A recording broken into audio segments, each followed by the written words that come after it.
Discussion session जो आपका कल का 22 जुलाई का जो पेपर हुआ था उसका आज हम डिस्कशन करेंगे। उम्मीद करता हूँ बहुत बढ़िया सॉल्व किया होगा आप लोगों ने। एंड देन आई थॉट उसमें जो कुछ क्रिटिकल क्वेश्चन थे लेट अस सॉल्व, एंड जिनका बाय एनी चांस अगर सॉल्व नहीं हुआ होगा तो उनको काफ़ी सारी क्लैरिटी आ जाएगी उस चीज़ में। सो प्लीज़ बहुत इंपॉर्टेंट पेपर था। सो मैं चाहता हूँ कि आप सिर्फ खाली जस्ट भजन कीर्तन जैसा सुनने बैठते लोग उस तरीके से ना बैठे। Pick up pen and paper and proper तरीके से मेरे साथ जुड़ो। एंड देन जहाँ पे भी आपको लगता है कि भाई ये क्वेश्चन आपके लिए काम का है, क्रिटिकल था, आपका गलत हुआ है, उसको प्रॉपर तरीके से नोट करना है। So here we guys, here we go. So पहला क्वेश्चन क्या था, बहुत ही सिंपल था। Which of the following is not an isomer of 1 butyne. बहुत सिंपल था। 1 ब्यूटाइन यानी क्या होता है मेरे दोस्तों? 1 ब्यूटाइन ये रहा आपका। 1 ब्यूटाइन का ड्यू कितना है? 1 ब्यूटाइन का ड्यू है, यानी आपको ऐसा कंपाउंड चाहिए जिसका मॉलिक्यूलर फॉर्मूला इसके जैसा ही हो, ड्यू 2 हो। So alkynes are isomeric with dienes, है ना। Alkynes are isomeric with dienes as well as alkynes are isomeric with cycloalkene. क्या है? साइक्लोअल्कीन। तो देखो ऐसा ऑप्शन जिसमें कि आपका साइक्लोअल्कीन एंड डाइन हो वो तो आइसोमेरिक होंगे, एंड फिर वहाँ पे एक ऑप्शन ऐसा है जो अल्कीन है, यानी उसका ड्यू सिर्फ एक ही होगा, मतलब वो आपका इसका आइसोमर नहीं होगा। तो आपका आंसर बनेगा 2 butene. Next, the number of isomeric aldehydes and ketones with formula C5H10O। Okay, C5H10O यानी ड्यू कितना रहेगा? जस्ट 1 ड्यू है, यानी यहाँ पे जो भी आपको अल्डिहाइड कीटोन दिए सबके सब कैसे हैं? सिर्फ C डबल बॉन्ड वाले हैं, उसमें कोई भी C डबल बॉन्ड C वाला अनसैचुरेशन नहीं है। सो आपको दिया है C5H10O बेटा। सो ये रहा C5H10O। तो क्या क्या बन सकते हैं इसके अल्डिहाइड्स एंड कीटोन? फटाफट देखा जाए। एक ये रहा आपका 1 2 3 4 5 1 पेंटेनल, ठीक है। फिर दूसरा क्या रहेगा इसका? इसमें ब्रांचिंग कर देते हैं, ठीक है ना। सो ये रहा आपका 2 मिथिल ब्यूटेनल, ठीक है। इसमें एक और किया जा सकता है, एंड वो कौन सा होगा आपका यहाँ पे? 3 मिथिल ब्यूटेनल, ठीक है। फिर इसके बाद में क्या हो सकता है? इसके बाद में कुछ ऐसा भी हो सकता है ना। ये रहा आपका कुछ ऐसा भी तो हो सकता है, ठीक। और क्या हो सकता है? और देखो यहाँ पे और कुछ हो सकता है। चलो ये आपने N ले लिया, फिर आपने सेकेंडरी ब्यूटिल ले लिया, आपने आइसोब्यूटिल भी ले लिया, एंड आपने टर्शियरी ब्यूटिल भी ले लिया। सो ये आपने 4 बनाए, क्या यहाँ पे अल्डिहाइड बना दे। अब यहाँ पे अगर कीटोन बनाने की कोशिश करते हैं, सो एक कीटोन ये रहा आपका 2 पेंटेनोन, ठीक है। फिर क्या बनेगा बेटा? ये यहाँ पे बनेगा आपका 3 पेंटेनोन, राइट। फिर और क्या बन सकता है? एक और यहाँ पे बन सकता है आपका कुछ इस तरह से, ठीक है ना। एक ये आपका बना, इस तरह से क्या बना?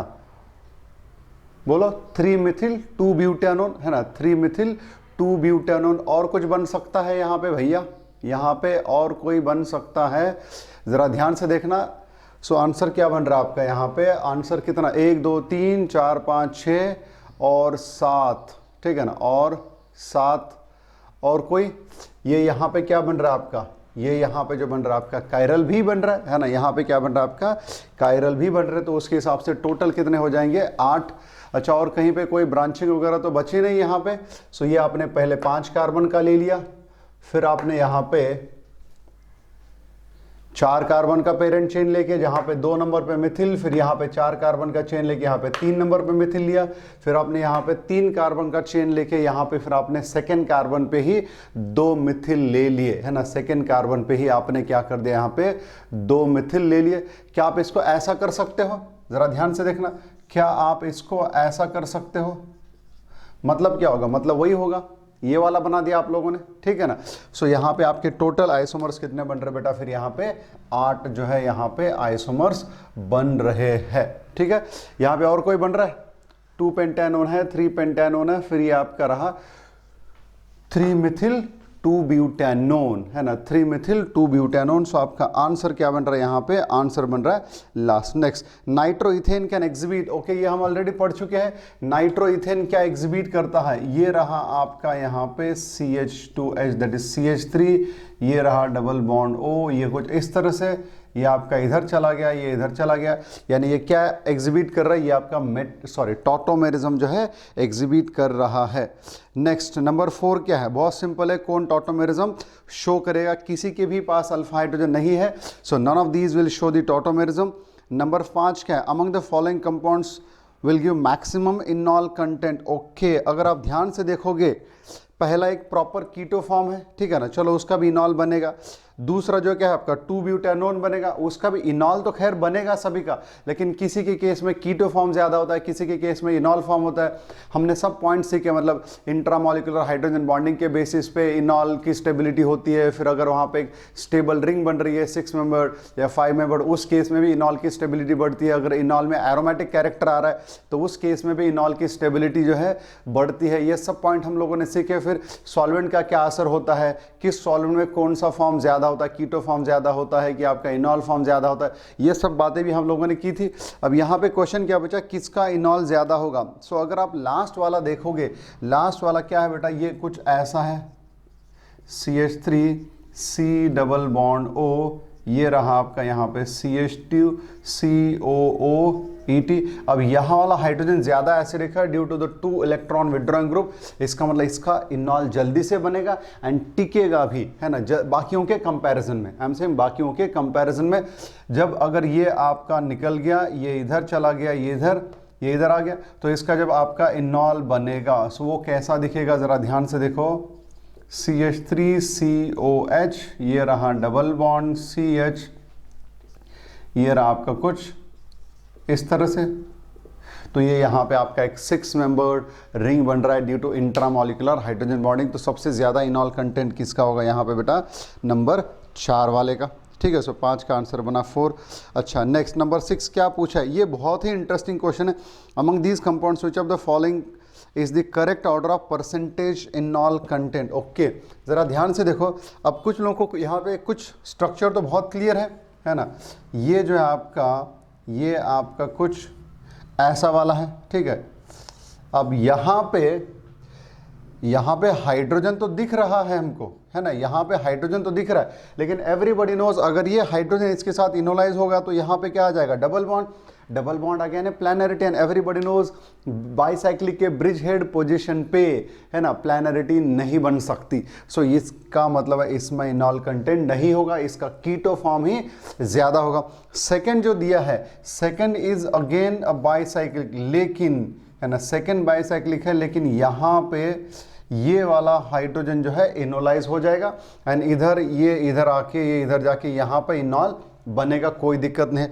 अब अगर हम इसकी बात करते हैं, है ना, अब अगर हम इसकी बात करते हैं सो ध्यान से देखो, ये कुछ ऐसा होगा, ठीक है। तो यहाँ पे क्या हो रहा है, अब यहाँ वाला हाइड्रोजन काफ़ी ज़्यादा एसिडिक है, सो वो हट गया, वो हटा, ये आपका इधर आ गया, इधर चला गया, एंड इसका जो है, इसका टॉटोमर कैसा बनेगा, ये कुछ ऐसे हो जाएगा। ये यहाँ पे रहा आपका OH डबल बॉन्ड N, ये रहा डबल बॉन्ड O, यहाँ पे O माइनस, यहाँ पे क्या हो जाएगा, ऐसा इंट्रामोलिकुलर हाइड्रोजन बॉन्डिंग बनेगी। सो ध्यान से देखो, यहाँ पे ये डबल बॉन्ड एक तो रेजोनेंस में भी है एंड यहाँ से ऊपर इंट्रामोलिकुलर हाइड्रोजन बॉन्डिंग की वजह से स्टेबिलिटी भी आ रही है इनॉल में। इसके लिए सबसे ज़्यादा इनॉल क्या होगा, 3 के बाद होगा 2 के बाद 1, सो 3-2-1 आंसर नंबर सेकेंड होना चाहिए, बाई मिस्टेक वहाँ पे थर्ड हुआ है। सो क्वेश्चन नंबर 6 का आंसर होना चाहिए नंबर सेकेंड। क्वेश्चन नंबर 7, ये बहुत ही इंटरेस्टिंग क्वेश्चन है। क्वेश्चन नंबर 7 में ज़रा ध्यान से देखिए क्या होता है। अब क्वेश्चन नंबर 7 में अगर हम बात करते हैं तो पहला जो दिया है आपका, पहला मेटा हाइड्रोक्सी एसिटोफिनोन है, जबकि दूसरा जो है ऑर्थो हाइड्रोक्सी एसिटोफिनोन है, ठीक है ना। अब हमको इनका इनॉल के बारे में बात करनी है। सो अगर आप ध्यान से देखो तो ये आपका जो ऑर्थो आइसोमर है ना, ये रहा आपका ऑर्थो आइसोमर। अब यहाँ पे क्या हो जाएगा, यहाँ पे इनोलाइज होके, है ना, यहाँ पे क्या हो जाएगा आपका, ये इनोलाइज हो जाएगा। मैं ज़रा इसको ऐसा करके लिखता हूँ, ठीक है ना, ताकि, अच्छा ठीक है, कोई प्रॉब्लम नहीं था, इसको ऐसा ही लिख देते हैं। ये आपका बेटा ये बन जाएगा कुछ ऐसे, ये यहाँ पे इनोलाइज हो गया एंड ये क्या है आपका, ये यहाँ पे आपका OH, तो इन दोनों में क्या हो जाएगा, ऐसा इंट्रामॉलिक्यूलर हाइड्रोजन बॉन्डिंग हो जाएगी, है ना। एंड 6 मेंबर रिंग बन रहे, देखो जरा 1 2 3 4 5 6। सो यहाँ पे यानी सेकेंड वाला जो स्ट्रक्चर है ऑर्थो आइसोमर, उसका इनोलाइजेशन होने के बाद एक 6 मेंबर्ड रिंग बन रही है due to intramolecular hydrogen bonding. इसका मतलब है उसका इनॉल काफ़ी ज़्यादा स्टेबल है, जबकि जो मेटा आइसोमर होगा उसके केस में ऐसी हाइड्रोजन बॉन्डिंग नहीं दिखेगी इतने इफेक्टिव। इसके लिए किसका इनॉल ज़्यादा होना चाहिए, सेकेंड वाले स्ट्रक्चर का, यानी आंसर क्या होना चाहिए बेटा वहाँ पे, फर्स्ट होना चाहिए। सो कॉन्सेप्ट क्या था यहाँ पे, इनोलाइजेशन तो हो गया, इनोलाइजेशन होने के बाद जो सेकेंड वाला स्ट्रक्चर है उसमें जो इनॉल बना वो स्टेबल हुआ ड्यू टू इंट्रा HB। ठीक, क्वेश्चन नंबर 8, ये तो उससे भी ज़्यादा खूबसूरत क्वेश्चन है ना। क्वेश्चन नंबर 8 जो है ये पहले अब तक जितने थे उन सबसे ज़्यादा खूबसूरत है। देखो अब देखने को जो पहला स्ट्रक्चर है उसमें नाइट्रो के अल्फा कार्बन का हाइड्रोजन ज़्यादा एसिडिक है ना, यस, तो बेस उसको जल्दी से लेके जाएगा, एसिडिक मीडियम में इनोलाइज होता है, बेसिक मीडियम में भी इनोलाइज होता है। सो फिर यहाँ पे अगर वहाँ का हाइड्रोजन अगर निकल गया बेटा, सो ध्यान से देखना किधर गया क्वेश्चन, ओके हम 33 पे किधर से पहुँच गए भाई, है ना, ओके ये रहा अपना क्वेश्चन नंबर 8। सो यहाँ पे हमको क्या दिया, ज़रा ध्यान से देखना, ये आप लोगों को कुछ ऐसे दिया है, ये यहाँ पे डबल बॉन्ड, यहाँ पे डबल बॉन्ड, ये इधर ऐसा है, ये यहाँ पे है आपका नाइट्रो, ठीक है, ओके। अब नेक्स्ट जो स्ट्रक्चर दिया है क्या है, नेक्स्ट स्ट्रक्चर ऐसा ही, सिर्फ नाइट्रो के जगह पे क्या है बेटा, मिथॉक्सी है ना, नाइट्रो के जगह पे वहाँ पे है मिथॉक्सी, ओके। अब ज़रा ध्यान से सोचो, अब यहाँ पे मैं भी मानता हूँ आपके जैसा कि यहाँ वाला हाइड्रोजन ज़्यादा एसिडिक है, एंड अब यहाँ वाला ही हाइड्रोजन लेना पड़ेगा हमको, क्योंकि हमने क्या सीखा है, जो आपका कार्बोनिल ग्रुप है उसके इमीडिएट अल्फा पोजीशन पे अगर कोई अल्फा हाइड्रोजन नहीं है तो आपको उसके ऑड पोजीशन पे जो हाइड्रोजन आ रहा है वो आपको इनोलाइजेबल हाइड्रोजन लेना है, ठीक, ऑसिलेटिंग हाइड्रोजन लेना है। सो यहाँ पे देखो ये आपका 1 2 3 4 5th पोजीशन पे जो हाइड्रोजन वो इनोलाइज होगा। अब दोनों जगह पे यहाँ का हाइड्रोजन इनोलाइज होगा, दोनों जगह पे, है ना, दोनों जगह पे इनॉल फॉर्म में एरोमेटिक कैरेक्टर आएगा, दोनों जगह पे। अब ये मान लो ये प्रोटॉन चला गया, ये इधर आ गया, ये इधर आ गया, ये इधर बन गया। सो दोनों जगह पे क्या हो रहा है, दोनों जगह पे एरोमेटिक कैरेक्टर तो बन रहा है, इधर भी वैसा ही होगा। लेकिन अब सोचने वाली बात ये है, सोचने वाली बात ये है कि भैया यहां पे जो एनायन बनेगा क्या वो नाइट्रो उस एनायन को उतने आसानी से कीटो की तरफ जाने देगा, नहीं ना जाने देगा यार, क्योंकि नाइट्रो की पावर कीटो से काफ़ी ज़्यादा है। तो यहाँ पे क्या हो जाएगा, जैसे यहाँ पे आपका कार्बन आयन बना, सो ये इनोलेट बनने के चांसेस कम हो जाएंगे, क्योंकि नाइट्रो की पावर बहुत ज़्यादा है, तो वो इस नेगेटिव चार्ज को अपने तरफ खींचेगा। याद रखना कभी भी आपके अल्डिहाइड कीटोन के अल्फा कार्बन से 2 गुना नाइट्रो का अल्फा कार्बन ज़्यादा एसिडिक होता है। तभी तो हम लोगों ने सीखा था the condensation reaction of nitro compounds with aldehyde and ketone, उसमें इनोलेट किसका बनता है, नाइट्रो वाले का इनोलेट बनता है, एंड अटैक किस पे करता है, अल्डिहाइड या कीटोन पे अटैक करता है। याद करो नाइट्रोजन कंपाउंड वाला चैप्टर था। सो यहाँ पे फिर ज़्यादा इनॉल किसका होगा बेटा, सेकेंड वाले का, क्योंकि जब यहाँ पे ये प्रोटॉन हटेगा तो यहाँ पे जो नेगेटिव चार्ज होगा वो बेटा इसके लोन पेयर की वजह से इसको तो इधर ही जाना पड़ेगा। जब ये इधर जाएगा तो यहाँ पे क्या होगा, उधर आपका इनोलेट बन के वहाँ पे इनॉल बन जाएगा, ठीक है। तो इसके लिए आपका आंसर होना चाहिए सेकेंड वाले स्ट्रक्चर का इनॉल कंटेंट ज़्यादा है। क्वेश्चन नंबर 9 बहुत सिंपल है। क्वेश्चन नंबर 9 में पूछा है कि किसका इनॉल कंटेंट लेस होगा। तो अगर आप मैं पहले का जवाब दे दूं तो आपको सेकेंड वाले का ऑटोमेटिकली आ जाएगा। सो ये पहला ऐसा है, देखो ठीक है ना, ये पहला जो है आपका कुछ ऐसा है। अब बेटा यहाँ का अगर हाइड्रोजन इनोलाइज हुआ तो ये इधर आएगा, ये इधर, यानी यहाँ पे एरोमेटिक कैरेक्टर डेवलप हो रहा है। क्या हो रहा है यहाँ पे, एक एरोमेटिक कैरेक्टर जो है यहाँ पे बेटा डेवलप हो रहा है, जबकि ऐसा सेकंड स्ट्रक्चर में होता नहीं। तो सेकंड का इनॉल कंटेंट पहले वाले से क्या होगा, कम होगा। नेक्स्ट नंबर 10 सबको क्लियर है। वहां पे बोल रहा है इनॉल फॉर्म इज मोर स्टेबल, क्यों, क्योंकि वहां पे इंट्रामॉलिक्यूलर हाइड्रोजन बॉन्डिंग बन रही है, उसकी वजह से वो ज्यादा स्टेबल होगा, ठीक है ना। नेक्स्ट क्वेश्चन क्या दिया है, पढ़ते हैं जरा। Next question number 11, which of the following statement is not true. Okay, अब देखो क्या बोला है, homologs can not be isomers, but isomers can be homologs. ऐसा कैसा हो सकता है यार, ऐसा कैसा हो सकता है, मुझे बताओ ना। होमोलॉग्स यानी क्या है, अगर मान लो मैंने ये ले लिया, मैंने ले लिया CH3COOH, अब इसका नेक्स्ट होमोलॉग अगर मैं लिखूं तो ये ऐसा बनेगा। मुझे बताओ ये दोनों आइसोमर कैसे हुए, आइसोमर नहीं हुए। एंड दूसरा तो मतलब ये तो क्या बोल रहा है कि homologs can not be isomer, yes ये करेक्ट है, बट बोल रहा है आइसोमर्स कैन बी होमोलॉग। अब आइसोमर होमोलॉग कैसे हो सकते हैं, मान लो मैंने क्या, अब ये आपका कौन है, प्रोपियोनिक एसिड। अब प्रोपियोनिक एसिड का आइसोमर कौन है, प्रोपियोनिक एसिड का आइसोमर ये रहा आपका मिथिल एसिटेट। अब ये दोनों आइसोमर है, लेकिन ये दोनों होमोलॉग थोड़ी है।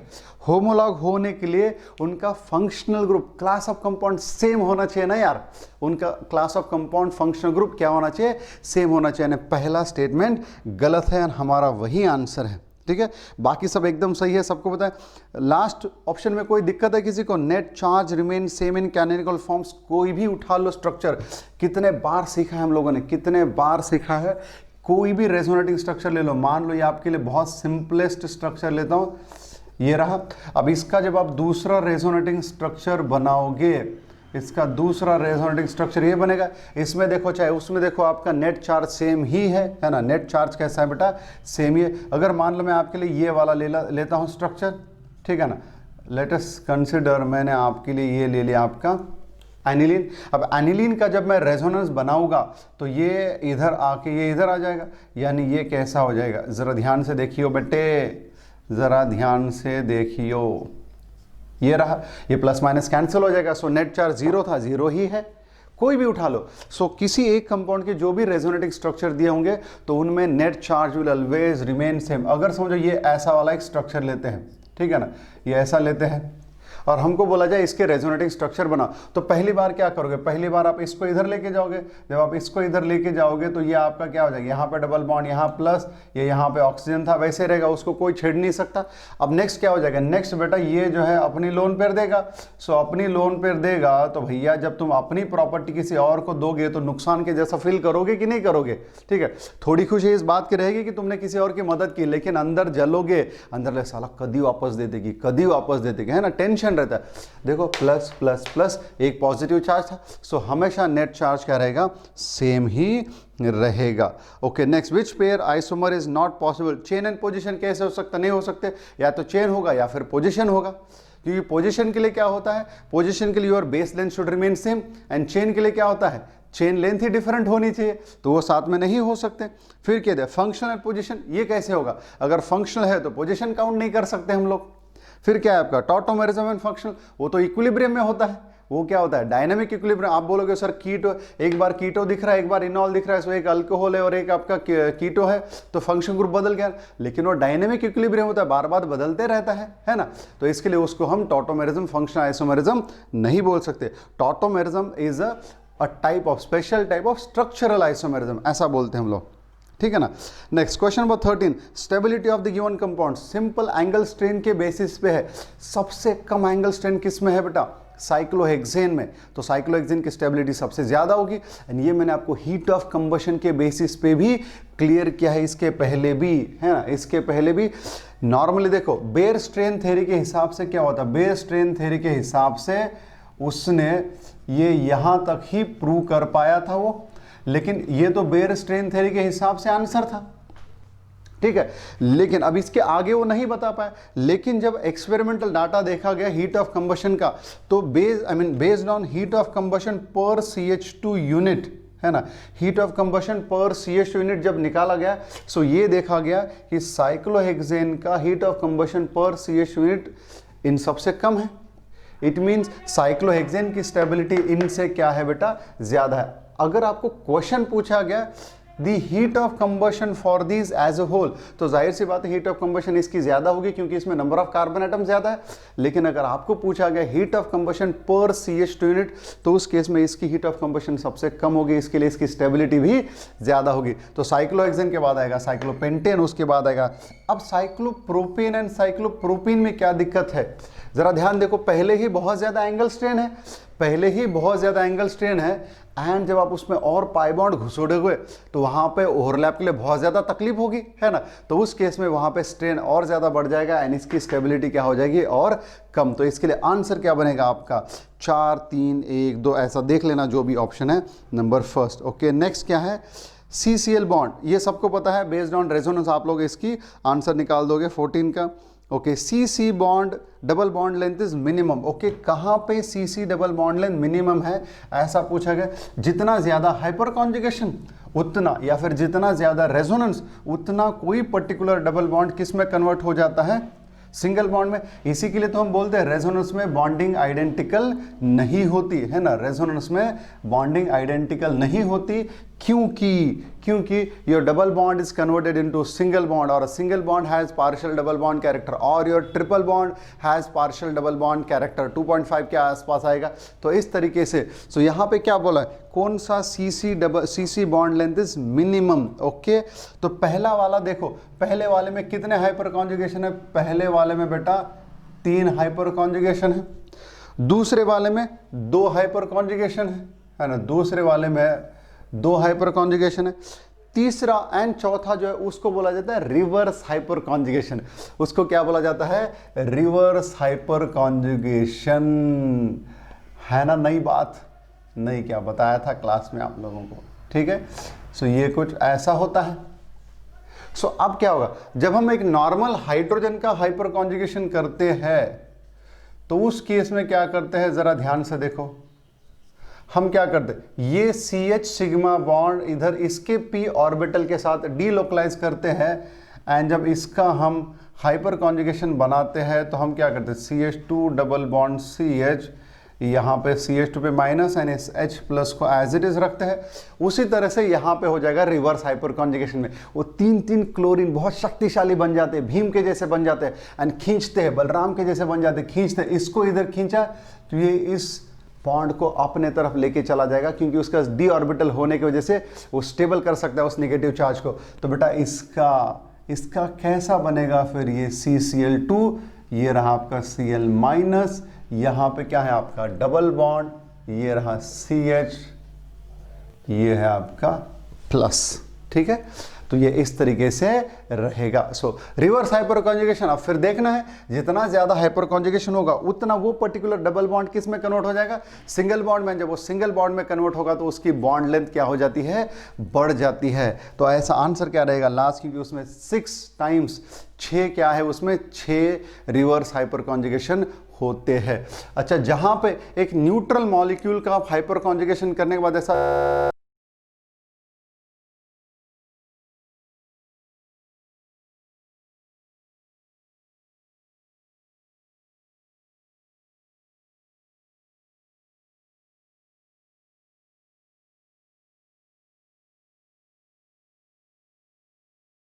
है ना। सो बेटा अब देखो, आपका एस्पिरिन भी एसिडिक पीएच है, फिर आपके क्या बोल रहे हैं, आपका स्टमक का भी पीएच कैसा एसिडिक, तो उसमें आयोनाइज होगा क्या, नहीं होगा ना। आयोनाइज होने के लिए उसको अल्कलाइन मीडियम चाहिए। तो अल्कलाइन मीडियम कहाँ पे, आपका स्मॉल इंटेस्टाइन में पीएच इज लगभग 8, मतलब वीकली एसिडिक है, सॉरी वीकली अल्कलाइन है, लेकिन वहां पे आपका एस्पिरिन क्या रहेगा, आयोनाइज्ड फॉर्म में रहेगा। तो आंसर होना चाहिए वो आपका स्मॉल इंटेस्टाइन में आयोनाइज होता है लेकिन स्टमक में अनआयोनाइज्ड रहता है। Okay, what is true about the following equilibrium, बहुत ही बढ़िया सा क्वेश्चन है ना, बहुत ही बढ़िया सा क्वेश्चन है, जरा ध्यान से देखना। ये आप लोग जो है इस चीज को ध्यान से देखो, क्या दिया है यहां पे आपको, कुछ ऐसा दिया है, ये आपका कुछ ऐसा है, ठीक, एंड ये H है, यहाँ पे माइनस, ये ऐसा प्लस। साइक्लोपेंटाडाइनिल एनायन का ये सॉल्ट है, ये आपका बेसिकली मतलब आपके साइक्लोपेंटाडाइन का सॉल्ट है ये, राइट ना। अब इसका रिएक्शन किसके साथ है, इसका रिएक्शन है आपके प्रोपाइन के साथ, है ना। इसका रिएक्शन किसके साथ है, आपके प्रोपाइन के साथ। ना हमको पता है terminal alkyne sir acidic in nature, terminal alkyne कैसे होते हैं, एसिडिक होते हैं। लेकिन यहां पे अब जाहिर सी बात है, चलो अगर ये एसिडिक है तो ये इसको ले लेगा, ठीक है, इसने इसको ले लिया। अब मुझे बताओ, इसने इसको ले लिया, ठीक है ना, तो ये ऐसा बन गया यहां पे, ठीक। एंड ये क्या बन जाएगा, ये जो है आपका, ये बन जाएगा आपका इसका ऐसे कॉन्जुगेट बेस, है ना, ये कुछ ऐसा बन जाएगा। अब जरा ध्यान से देखो बेटा, मुझे बताओ ये ज्यादा स्टेबल है कि ये ज्यादा स्टेबल है। जाहिर सी बात है this is much more stable, है ना। ये क्या है, काफी ज्यादा स्टेबल है, क्योंकि इसमें एरोमेटिक कैरेक्टर आ चुका है। अगर इसके हम यानी ये जो साइक्लोपेंटाडाइन है, इसके pKa की अगर बात करें तो इसका pKa जो है तकरीबन 16 है, एंड जबकि इसका pKa जो है तकरीबन 25 है। तो मुझे बताओ based on pKa which is more acidic, ये तो मैंने एक्सपेरिमेंटल डेटा दिया to boost your confidence, but अपना जो experiment I mean electronic displacement वाला जो पढ़ाई बोलता है वो क्या बोलता है कि this is much more stable, है ना। अब अगर ये बहुत ज्यादा स्टेबल है तो ये अपना निगेटिव चार्ज क्यों किसी को देगा, है ना। तो इसके कंपैरिजन में ये अनस्टेबल है। ये कैसा है, अनस्टेबल। तो फिर आप सोचो, आप तो ये देखो, अगर ये अनस्टेबल है मतलब ये आपका क्या हो गया, weak acid. So weak acid का कॉन्जुगेट बेस लेस स्टेबल होता है, ठीक है ना। एंड अगर ये आपका स्ट्रॉन्ग एसिड है तो इसका स्ट्रॉन्ग एसिड का कॉन्जुगेट बेस क्या होता है, ज्यादा स्टेबल होता है ना। क्या होता है, ज्यादा स्टेबल। इसका मतलब this is more acidic and this is more basic. तो इस केस में आपका इक्विलिब्रियम किधर शिफ्ट होना चाहिए बेटा, लेफ्ट साइड में इसका इक्विलिब्रियम जो है शिफ्ट होना चाहिए। तो देख लेना ऐसा आंसर कौन सा है। नंबर 19 जहां तक मुझे याद है हम लोगों ने क्लासरूम में किया था। यहां पे अगर आप Hb वाला प्रोटॉन निकाल लोगे तो वो एक्सटेंडेड रेजोनेंस में फाइनल ऑक्सीजन तक उसका रेजोनेंस चला जाएगा। Ha वाला प्रोटॉन निकालोगे तो उसका सिर्फ पाई बॉन्ड के साथ रेजोनेंस बनता है, यानी एक ही रेजोनेंस स्टेबिलिटी। जबकि Hc वाले प्रोटॉन को निकालोगे सो O- जो बनेगा it is stabilize only by the inductive effect of oxygen. तो इसके लिए सबसे ज्यादा एसिडिक कौन है, सबसे ज्यादा एसिडिक है Hb, फिर Ha, फिर है Hc। तो हमको पूछा है इंक्रीजिंग एसिडिटी यानी सबसे कम Hc, फिर Ha, फिर Hb। ऑप्शन नंबर फर्स्ट आता है। क्वेश्चन नंबर 20 क्या बोला है, the Ka values of alcohol, water and phenol. Okay, Ka values of alcohol, फिर बोला है वाटर एंड फिर बोला है फिनॉल। तो क्या दिया है, यहां पे दिया है 10 टू द पावर -17, फिर यहां पे दिया है 10 टू द पावर -14 एंड यहां पे दिया है 10 to the power -10। And everybody knows जितनी Ka वैल्यू ज्यादा होती है उतनी एसिडिक स्ट्रेंथ ज्यादा होती है। एंड हमको भी पता है ना phenol is more acidic. So अपना जो थ्योरेटिकल एक्सप्लेनेशन है उस बेसिस पे भी एंड एक्सपेरिमेंटल डेटा के बेसिस पे भी ये कंफर्म है कि phenol is more acidic than alcohol, sorry water, and water is more acidic than alcohol. तो इस बेसिस पे हमको नीचे एक सवाल दिया है, क्या बोला है, फिनॉक्साइड एंड वाटर का अगर रिएक्शन किया तो उन्होंने ऐसा दिखाया। उन्होंने क्या किया, फिनोलेट बोल दो या फिर फिनॉक्साइड, इन दोनों का रिएक्शन करके उन्होंने ये ऐसा बनाया है फिनॉल प्लस OH-। अब मुझे बताओ अगर फिनॉल वाटर से ज्यादा एसिडिक है ना, it means water is a weak acid and phenol का कॉन्जुगेट बेस भी क्या होगा, weak. So weak base weak acid कैसे जाएगा फॉरवर्ड में, ये नहीं जाएगा। तो ये जो है आपका नहीं होगा ये वाला रिएक्शन। सेकेंड रिएक्शन क्या दिया है, इथॉक्साइड विद वाटर। यस, ये पॉसिबल है क्योंकि इथॉक्साइड किसका कॉन्जुगेट बेस है, अल्कोहल का, है ना। अब अगर अल्कोहल वाटर से वीक एसिड है तो वीक एसिड का कॉन्जुगेट बेस क्या होगा, स्ट्रॉन्ग।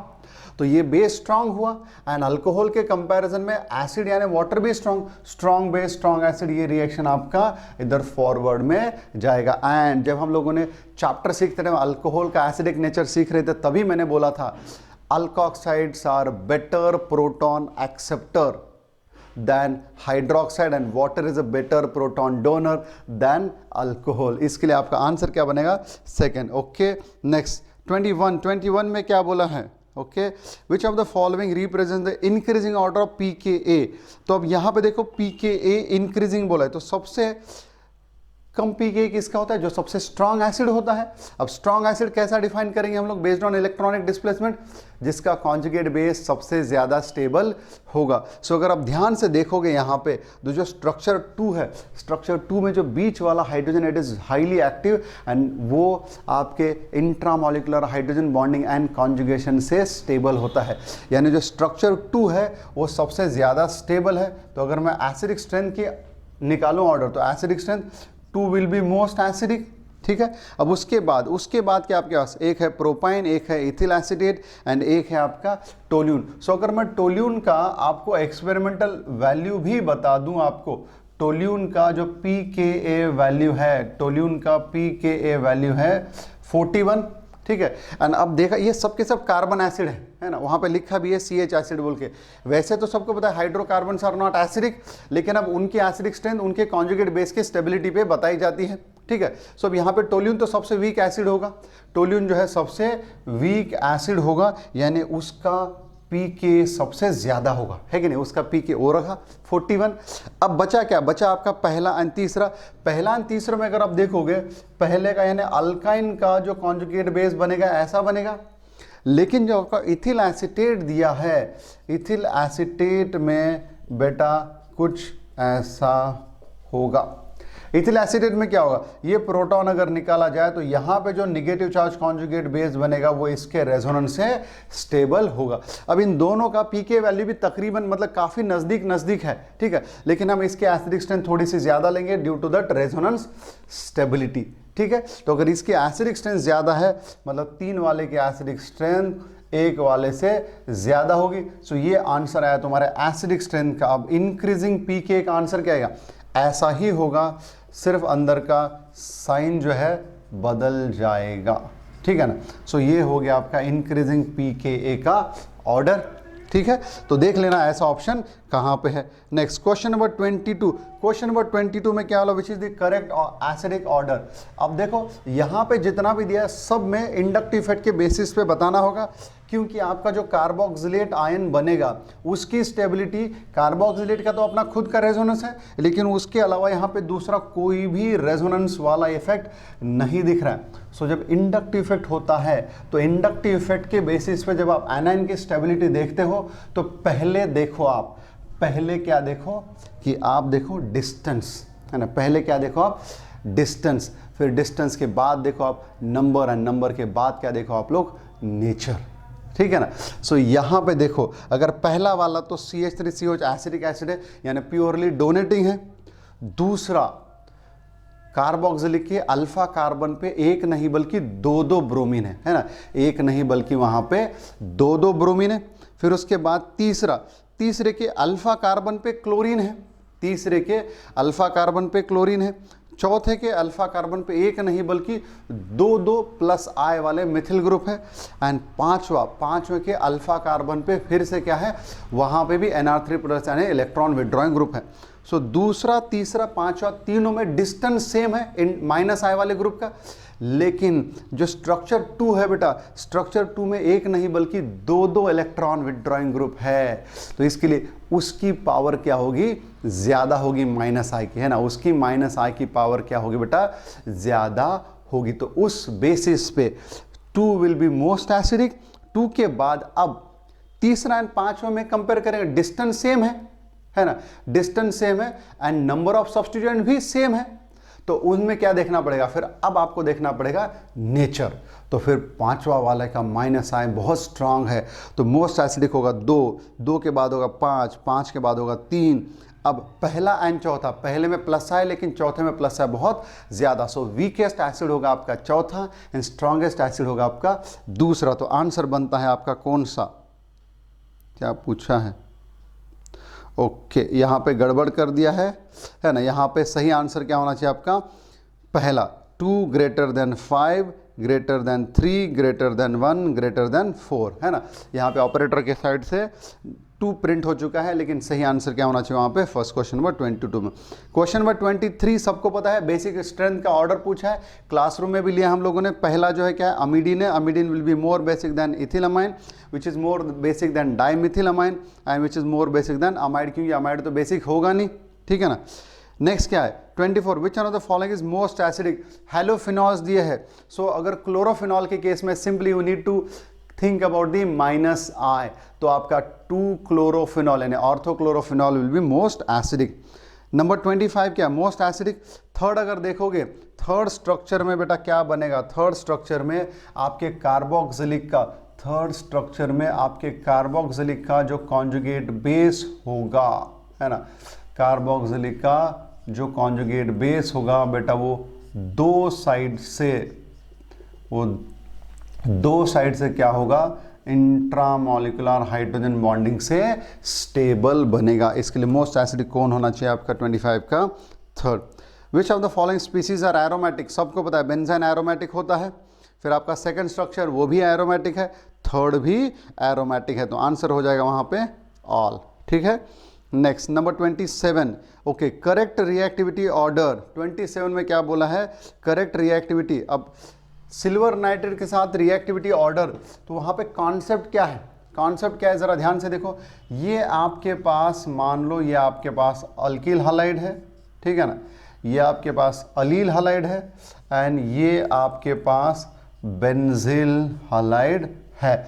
सो इन सब के केस में जब आपका सिल्वर नाइट्रेट के साथ रिएक्शन करते हैं तो this reaction is very similar to your SN1, क्योंकि यहाँ पे Ag+ क्या करेगा, Ag+ को आपके हैलाइड माइनस से बहुत ही ज़्यादा प्यार है, जैसा कि मुझे आप लोगों से प्यार है।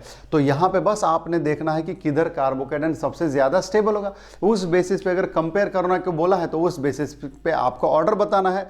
यानी आपके 27 में देखो पहला अलील क्लोराइड है, फिर उसके बाद आपका normal N propyl chloride and तीसरा विनिल है, तो आंसर वही रहेगा, ठीक है। क्वेश्चन 28 बहुत बढ़िया क्वेश्चन है, समझने वाली बात है।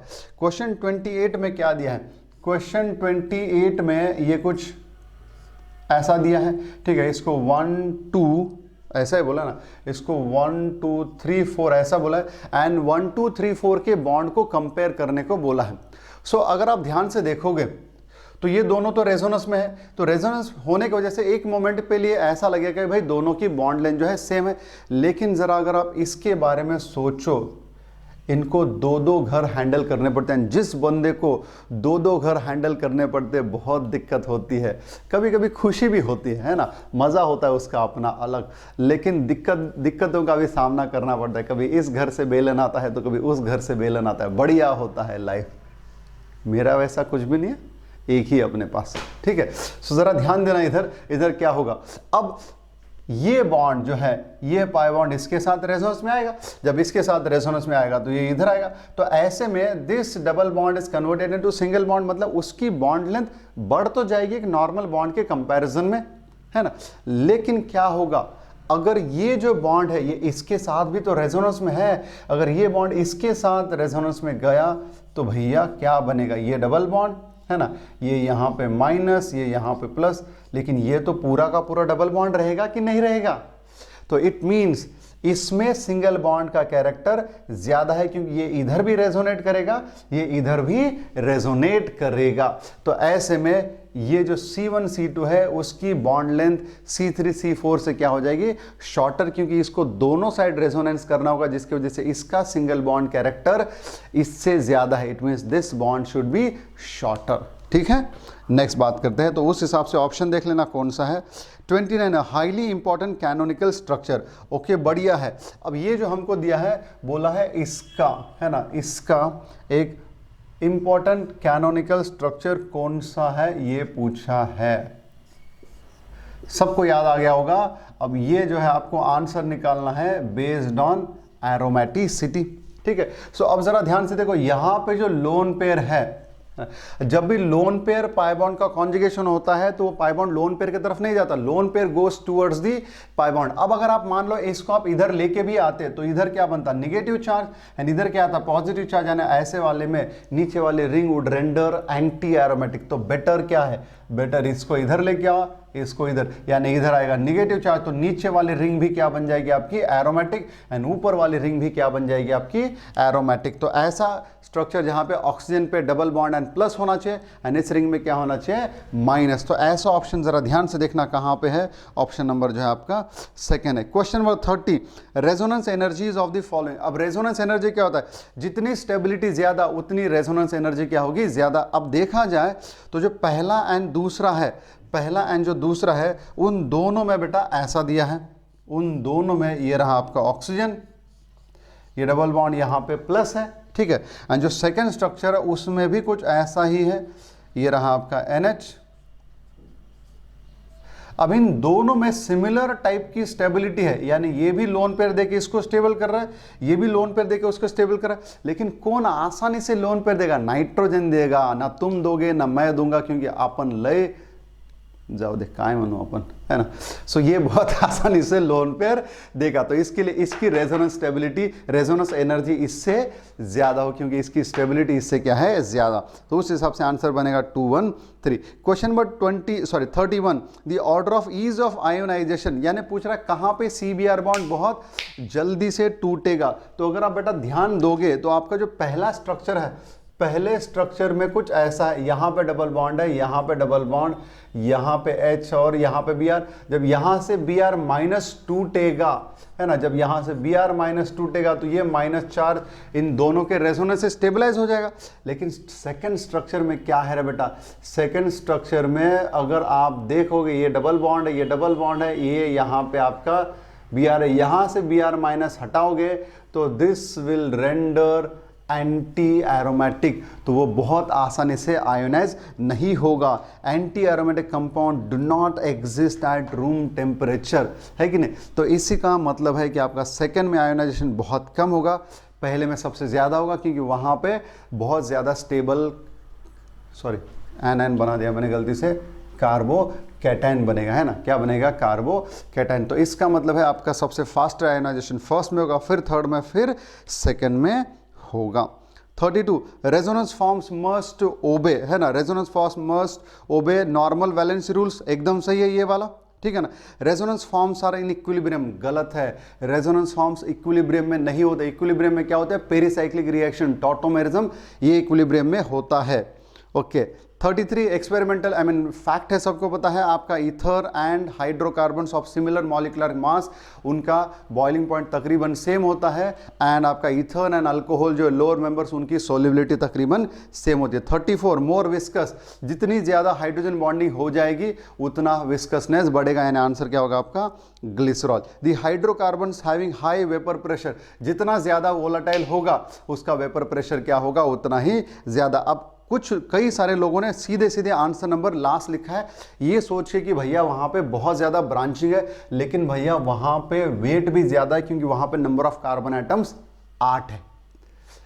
तो पहले देखना होता है weight, number of carbon atom, and अगर दिए हुए कंपाउंड आइसोमेरिक है तब जाके आपको ब्रांचिंग के बारे में सोचना है। तो आपका बाकी नंबर 4 को छोड़ के जो बाकी 3 है उनमें अगर आप देखोगे तो सबसे ज़्यादा जो आपका ब्रांचिंग थर्ड में है, 3,3 डाइमिथिल पेंटेन। अगर आपको एक्सपेरिमेंटली बता दूं तो उसका बॉइलिंग पॉइंट जो आपका 86 डिग्री सेल्सियस है, यानी बाकी तीनों के सब चारों में थर्ड जो है सबसे ज़्यादा वोलाटाइल है, ठीक है। तो इसके लिए आपका आंसर क्या बनेगा थर्ड, क्योंकि उसका वेपर प्रेशर सबसे ज़्यादा होगा। अब क्या बोला नेक्स्ट, डाइपोल मोमेंट किसका सबसे ज़्यादा होगा, जाहिर सी बात है थर्ड में, है ना, क्योंकि थर्ड में क्या होगा, थर्ड में एक साइड पे आपका एनिलीन जो है इलेक्ट्रॉन डोनेट करेगा, जबकि दूसरे साइड में आपका जो नाइट्रो है वो इलेक्ट्रॉन विड्रॉ करेगा। तो ऐसे में पूरा इलेक्ट्रॉन वेक्टर का फ्लो क्या जा रहा है, एक ही डायरेक्शन में जा रहा है ना, नेट मैग्नीट्यूड एक ही साइड में आ रहा है। सो नाइट्रोजन पे ज़्यादा से ज़्यादा प्लस आएगा एंड ऑक्सीजन पे ज़्यादा से ज़्यादा माइनस, तो वहाँ पे डाइपोल मोमेंट सबसे ज़्यादा होगा। जहाँ तक मुझे याद है एक्सपेरिमेंटल वैल्यू अगर बता दूँ आपको तो नाइट्रोबेंजीन का डाइपोल मोमेंट कुछ 3.5 या 3.6 के आसपास है, जबकि पैरा नाइट्रो एनिलीन का डाइपोल मोमेंट 6 के भी ऊपर है, 6 डिबाई के ऊपर है। 37 which will not give AgCl on reaction. Okay, देखो कहां पे विनिलिक है या फिर हाईली अनस्टेबल कार्बोकेटन, अभी तो बताया था। सो ऑप्शन नंबर थर्ड नहीं, फोर्थ अगर देखते हो तो वहां पे जो कार्बोकेटन बनेगा बाइसाइक्लिक के ब्रिज हेड पोजीशन पे, हाईली अनस्टेबल, मतलब वो सिल्वर नाइट्रेट के साथ प्रेसिपिटेट नहीं बनाएगा। Number 38, arrange the pH of given compounds in decreasing order. PH in decreasing, अब होगा क्या, जो सबसे वीक एसिड होगा उसका पीएच क्या होगा, ज्यादा, यानी यहां पे अल्कोहल का पीएच सबसे ज्यादा होगा, फिर उसके बाद होगा फिनॉल का। अब फॉर्मिक एंड बेंजोइक में which is stronger acid, formic, तो उसका पीएच सबसे कम होगा। तो आंसर क्या होगा, ethyl alcohol, phenol, benzoic and formic, option number second. 39, consider the compounds basic strength. अब यहां पे देखो किसी भी तरीके के आपकी नाइट्रोजन के लोन पेयर की वजह से कोई रेजोनेंस नहीं हो रहा है, कोई बेसिक स्ट्रेंथ पे लोन पेयर की वजह से फर्क नहीं पड़ रहा है वहां पे, तो सीधा सीधा आपको देखना hybridization of your nitrogen, that is s character. तो अगर आप देखोगे पहला एंड चौथा दोनों में नाइट्रोजन sp3 है, लेकिन चौथा जो है डाइथिलामाइन है। सो डाइथिलामाइन इज मोर बेसिक देन इथिलामाइन, क्योंकि इथिल अमाइन में एक्सपेरिमेंटल ऑर्डर क्या है, 2 3 1 है ना। तो मोस्ट बेसिक कौन होगा, 4 के बाद होगा 1। अब 1 के बाद दूसरा एंड तीसरा, दूसरे में नाइट्रोजन sp2 है, तीसरे में sp है, तो आंसर क्या होगा आपका 4 1 2 3। नंबर 40, CN बॉन्ड लेंथ पूछा है, तो सबसे लॉन्गेस्ट CN बॉन्ड कहां पे होगा, जहां पे कार्बन नाइट्रोजन में प्योर सिंगल बॉन्ड कैरेक्टर होगा। अब वो कहां पे होता है, जहां पे रेजोनेंस नहीं होता है। सो अगर यहां पे देखोगे तो यहां पे कोई भी रेजोनेंस नहीं है, मतलब वो CN बॉन्ड सबसे लॉन्गेस्ट होगा। अब पहला एंड दूसरा इन दोनों में नाइट्रोजन का लोन पेयर का वजह से रेजोनेंस तो है, तो यहां पे डबल बॉन्ड कैरेक्टर आएगा। लेकिन अगर आप दूसरे स्ट्रक्चर में देखोगे तो वहां पे अल्डिहाइड जोड़ने के वजह से ये जब इधर आएगा तो इसका लोन पेयर इधर आने के ही चांसेस बहुत ज्यादा है। तो इसका मतलब यहां का डबल बॉन्ड कैरेक्टर बहुत ज्यादा है, तो इसकी बॉन्ड लेंथ सबसे छोटी होनी चाहिए। तो आंसर क्या आएगा 3 1 2, आंसर बनेगा आपका 3 1 2। 41 में सेम कॉन्सेप्ट लगाना है कि CO बॉन्ड कौन सा लॉन्गेस्ट है, ऐसा पूछा है। तो पहला देखोगे फॉर्मल्डिहाइड, तो वो proper standard C double bond O है फॉर्मल्डिहाइड, ठीक है। फिर आप अगर सेकंड वाला देखोगे तो सेकंड में क्या होगा, सेकंड में आपके फ्लोरीन का लोन पेयर का रेजोनेंस भी है ना, एंड फ्लोरीन का -I भी है, तो ये मान के चलते कि इसके लोन पेयर की वजह से यहां पे थोड़ा सिंगल बॉन्ड का कैरेक्टर है। लेकिन अगर आप थर्ड स्ट्रक्चर की तरफ देखते हो, थर्ड स्ट्रक्चर में किसकी लोन पेयर डीलोकलाइज हो रही है, नाइट्रोजन की, एंड नाइट्रोजन की लोन पेयर फ्लोरीन के कंपैरिजन में बहुत आसानी से डीलोकलाइज होगी। तो कौन सा CO बॉन्ड लॉन्गेस्ट है, ये आपका है ना फॉर्मामाइड वाला, तो आंसर क्या होगा आपका थर्ड।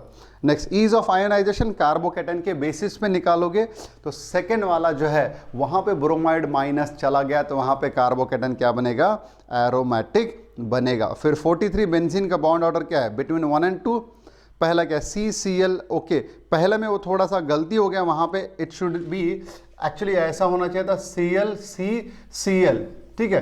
तो ClCCl क्लोरोइथीन में 1122 टेट्राक्लोरोइथीन में, अब 1122 टेट्राक्लोरोइथीन यानी कौन हुआ, ये तो ऐसा हुआ ना यार, तो यहां पे बॉन्ड एंगल क्या बनेगा 120 बनेगा। एंड दूसरा क्या दिया, टेट्राक्लोरोमीथेन टेट्राहेड्रल क्या बनेगा 109 डिग्री 28 मिनट्स, यानी आंसर क्या होगा आपका फर्स्ट, है ना, 44 का first. 45, okay, reactivity towards aromatic electrophilic substitution, reactivity towards aromatic electrophilic substitution, तो उस केस में आंसर क्या बनेगा आपका, मोस्ट रिएक्टिव कौन होगा, टोल्यून, क्योंकि वो जितना ज्यादा रिच होता है उतना इलेक्ट्रोफाइल के साथ रिएक्टिविटी। टोल्यून के बाद आएगा बेंजीन, बेंजीन के बाद आएगा क्लोरोबेंजीन। अब why chlorobenzene is less reactive than benzene, क्योंकि क्लोरोबेंजीन में क्लोरीन का -I स्ट्रांग होता है। एंड उसके बाद आएगा एनिलीनियम, एनिलीनियम तो NH3+ बहुत ज्यादा स्ट्रांग विदड्रॉइंग है, तो उसकी रिएक्टिविटी इलेक्ट्रोफाइल के साथ बहुत कम होगी। तो ये गाइज था आपका डिस्कशन फॉर यस्टरडेज पेपर। अच्छे से एंजॉय करो and start preparing for the next papers. Thank you guys, thank you very much.